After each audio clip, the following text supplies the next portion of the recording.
중학생이 된 아들에게 처음으로 휴대폰을 사줬다. 그날은 그냥 그런 하루였다. 아이는 포장을 뜯자마자 눈을 반짝였고 나는 그저 평범한 부모의 마음으로 몇 가지 약속을 받았다.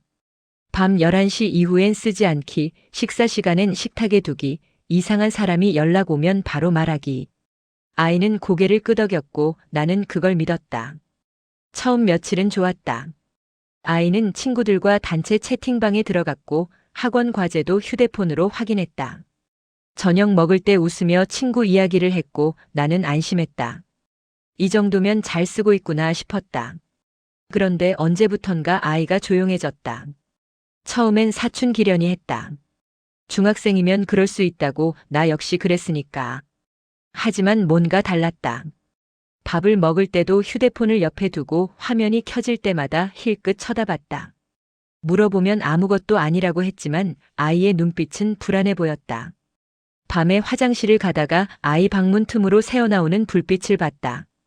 11시가 훨씬 넘은 시간이었다. 문을 두드렸지만 대답이 없었고 손잡이를 돌리니 잠겨 있었다. 아이는 한참 뒤에야 문을 열었고 얼굴이 상기되어 있었다. 그날 밤 나는 잠을 이루지 못했다. 아이가 뭔가 숨기고 있다는 느낌이 들었지만 확신할 수는 없었다. 그저 불안한 예감만이 가슴 한쪽을 짓눌렀다. 내일 아침엔 아이와 이야기를 해봐야겠다고 생각하며 눈을 감았다. 하지만 그때는 몰랐다. 이미 늦었다는 걸. 우리 아이는 원래 조용한 편이었다. 목소리 큰 적도 없고 떼쓰는 법도 몰랐다. 유치원 때부터 선생님들이 말했다. 착하고 말 잘 듣는다고. 초등학교 때는 친구가 괴롭혀도 참았다. 싸우기 싫다고 그냥 넘어가면 된다고 했다. 나는 그게 아이의 성격이라고만 생각했다.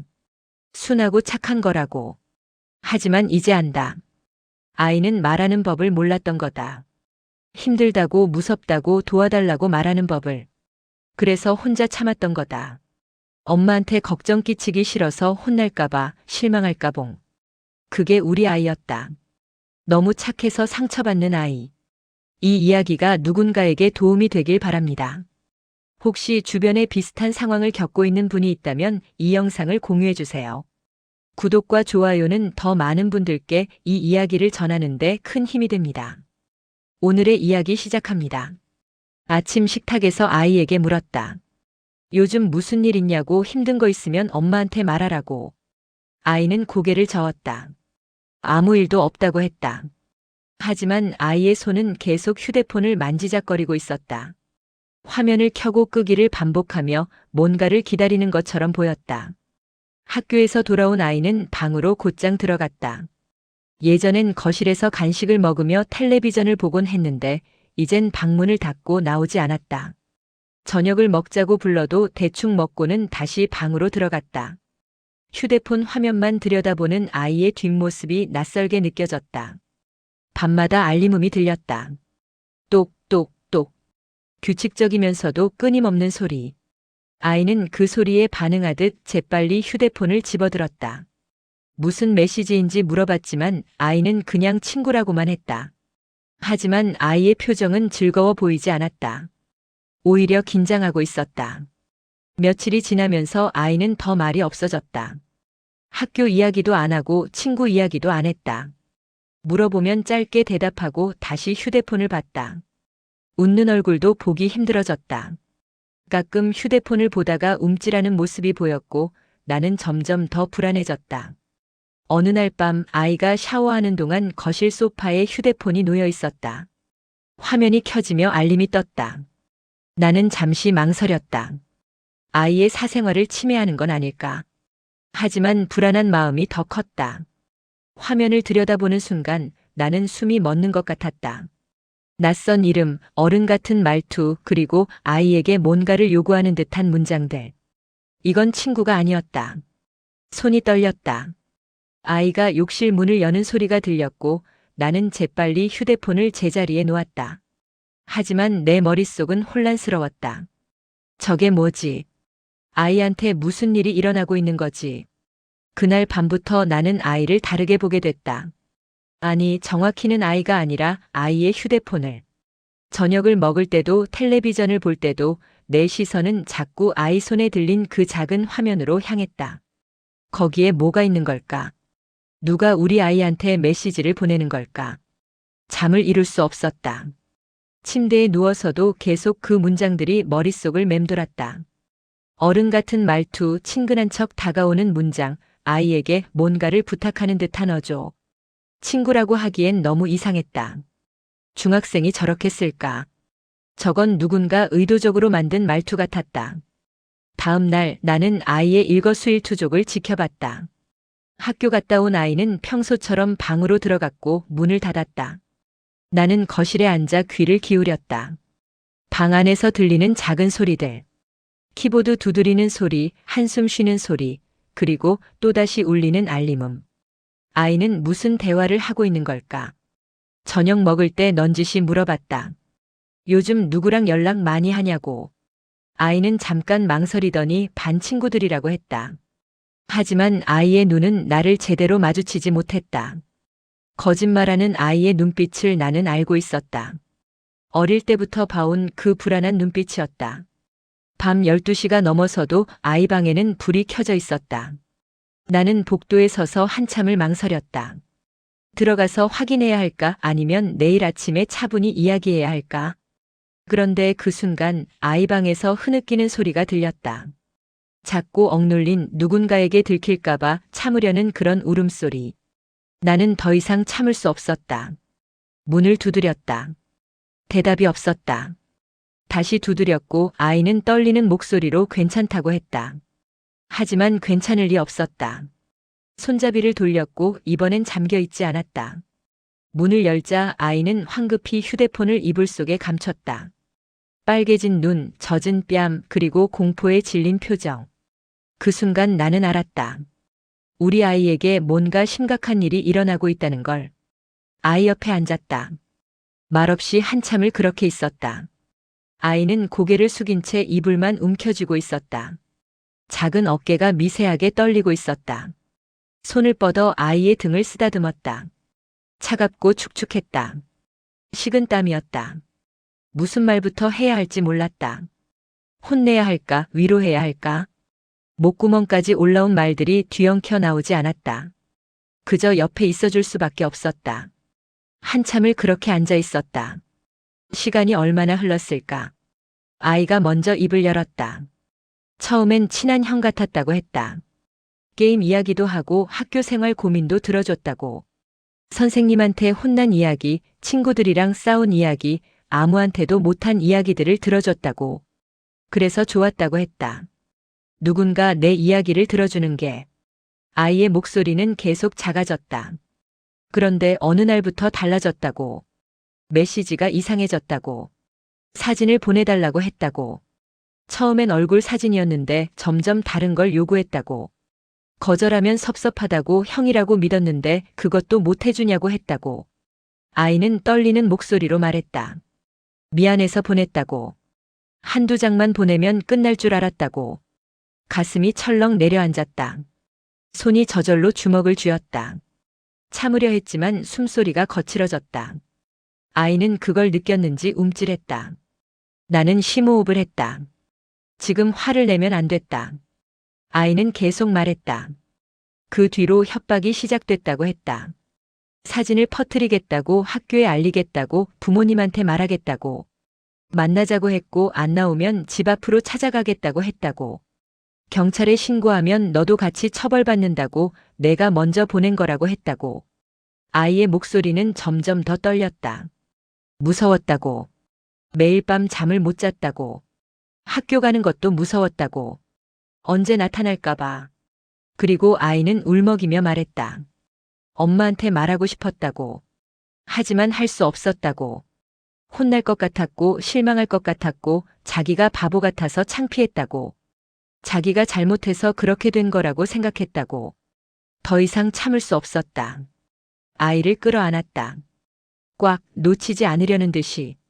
아이의 몸은 예전보다 훨씬 작게 느껴졌다. 언제 이렇게 작아졌을까?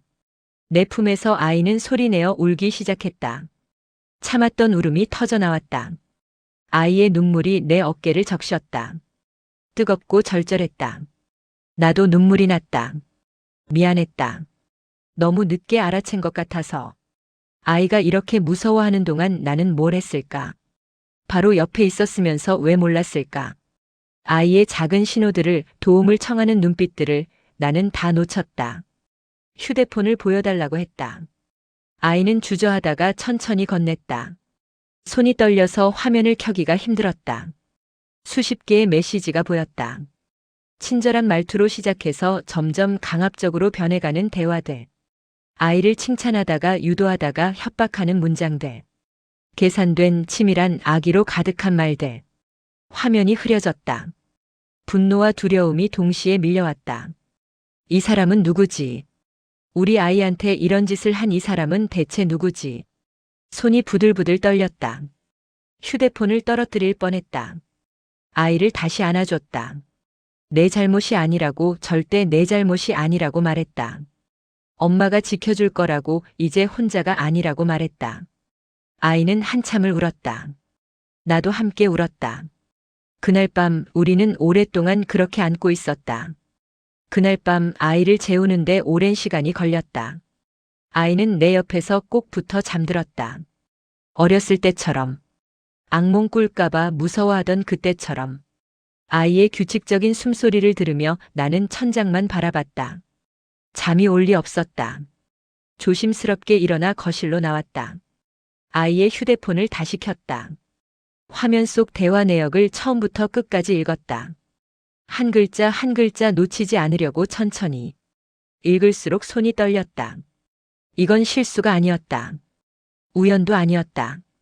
계획적이고 치밀한 접근이었다. 아이의 관심사를 파악하고 신뢰를 쌓고 서서히 선을 넘어가는 방식. 얼마나 많은 아이들이 이런 방식으로 당했을까? 새벽 3시, 4시. 시간은 흘러가는데 답은 나오지 않았다. 신고해야 한다는 건 알았다. 하지만 그 다음이 두려웠다. 신고하면 무슨 일이 벌어질까? 경찰 조사를 받을 때 아이는 괜찮을까? 또다시 그 이야기를 꺼내야 한다면 아이는 견딜 수 있을까? 학교에 알려지면 어떻게 될까? 피해자인데도 수군거림의 대상이 되는 건 아닐까? 컴퓨터를 켰다. 비슷한 사례들을 찾아봤다. 생각보다 많았다. 너무 많았다. 기사마다 댓글마다 부모들의 후회가 가득했다. 미리 알았더라면, 더 일찍 대화했더라면, 그때 이상하다고 느꼈을 때 물어봤더라면. 나도 그랬다. 아이가 보낸 신호들을 그냥 지나쳤다. 말수가 줄어든 것도, 방문을 잠그기 시작한 것도, 눈을 마주치지 못하던 것도 전부 신호였는데. 동이 트기 시작했다. 창밖이 조금씩 밝아졌다. 나는 결심했다. 두려워도 힘들어도 해야 할 일이 있었다. 아이를 지키는 일. 그게 지금 내가 할 수 있는 전부였다. 아침이 되자마자 전화를 걸었다. 경찰서 사이버범죄 신고센터. 목소리가 떨렸다. 말이 제대로 나오지 않았다. 상담원은 침착하게 기다려줬다. 천천히 상황을 설명했다. 중학생 아들이 누군가에게 협박을 당하고 있다고. 상담원은 차분히 대응했다. 증거를 보존하라고, 대화 내역을 캡처하고 백업하라고 안내했다. 그리고 말했다. 잘하고 계신다고, 아이를 보호하는 게 최우선이라고. 그 말에 눈물이 났다. 다음은 학교였다. 담임 선생님께 연락하는 게 가장 어려웠다. 손이 떨려서 번호를 누르는 것조차 힘들었다. 통화 버튼을 누르기까지 한참이 걸렸다. 선생님은 놀라면서도 침착했다. 요즘 많이 일어나는 일이라고, 학교에서도 상담 선생님과 연계해서 도와주겠다고 했다. 아이가 불안해하면 당분간 쉬어도 괜찮다고, 천천히 회복할 수 있도록 돕겠다고 했다. 전화를 끊고 나서야 긴장이 풀렸다. 혼자가 아니구나. 도와줄 사람들이 있구나. 가장 어려운 건 아이와의 대화였다. 일어난 아이는 여전히 불안한 얼굴이었다. 아침 식탁에 마주 앉았다. 아이는 밥을 먹지 못했다. 나도 마찬가지였다. 한참을 망설이다가 입을 열었다. 신고하기로 했다고, 학교 선생님께도 말씀드렸다고. 아이의 얼굴이 하얗게 질렸다. 학교 애들이 알면 어떡하냐고, 소문나면 어떡하냐고, 자기 때문에 엄마가 힘든 거 아니냐고 물었다. 목소리가 떨렸다. 또다시 자책하고 있었다. 아이의 손을 잡았다. 차갑고 작은 손. 이 손을 놓지 않겠다고 다짐하며 말했다. 이건 내 잘못이 아니라고, 너를 지키는 게 엄마의 일이라고, 함께 이겨내자고. 엄마가 옆에 있다고. 아이는 천천히 고개를 끄덕였다. 여전히 두려워 보였지만 예전과는 달랐다. 혼자가 아니라는 걸 이제는 아는 것 같았다. 손을 꼭 잡아주자 아이도 힘을 주어 잡았다. 그 순간 깨달았다. 완벽한 선택 같은 건 없다는 걸. 두렵지 않은 선택도 없다는 걸. 하지만 아이 곁에 있는 것, 함께 맞서는 것, 절대 놓지 않는 것. 그게 지금 내가 할 수 있는 최선이었다. 그리고 그걸로 충분했다. 몇 달이 지났다. 신고 이후 경찰 조사가 있었고 상담도 받았다. 쉽지 않은 시간이었다. 아이는 가끔 악몽을 꾸었고 나는 밤마다 아이 방문을 열어보곤 했다. 괜찮은지 확인하고 싶어서. 하지만 우리는 함께였다. 그게 가장 중요했다. 아이는 조금씩 변했다. 아주 천천히 조심스럽게. 어느 날 저녁 아이가 먼저 거실로 나왔다. 휴대폰 없이. 소파에 앉아 텔레비전을 보자고 했다. 예전처럼. 나는 아무렇지 않은 척 옆에 앉았다. 하지만 가슴이 벅찼다. 이런 작은 순간들이 얼마나 소중한지 이제는 안다. 학교도 다시 다니기 시작했다. 처음엔 힘들어했다. 복도를 지나갈 때마다 사람들이 쳐다보는 것 같다고 했다. 하지만 아무도 몰랐다. 선생님들이 잘 지켜줬고 친구들은 여전히 똑같았다. 아이는 천천히 웃음을 되찾았다. 어느 토요일 오후였다.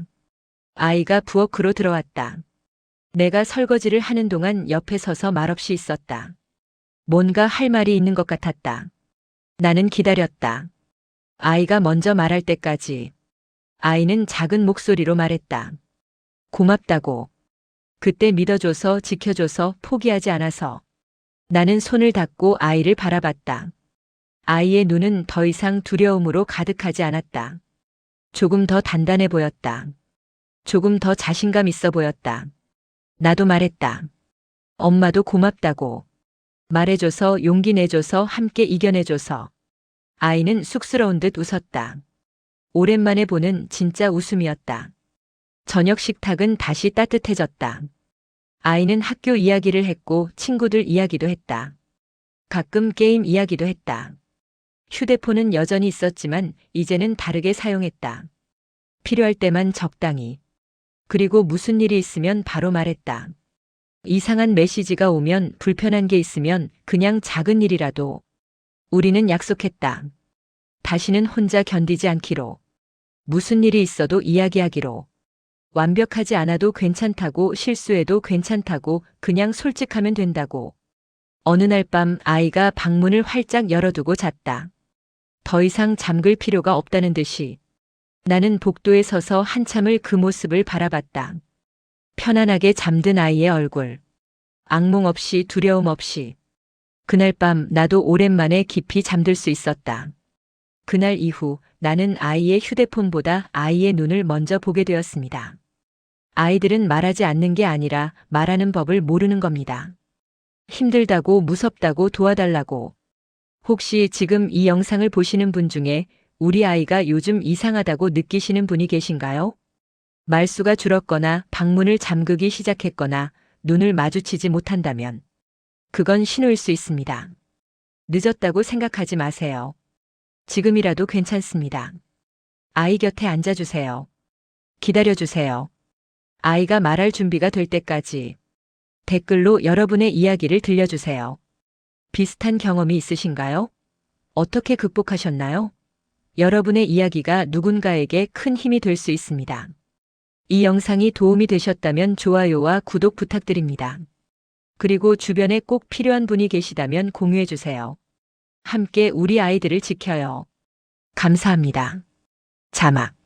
사이버 범죄 신고 경찰청 사이버 안전국 국번 없이 182. 청소년 상담 청소년 사이버 상담센터 1388. 24시간 위기 상담 아동 보호 전문 기관 112.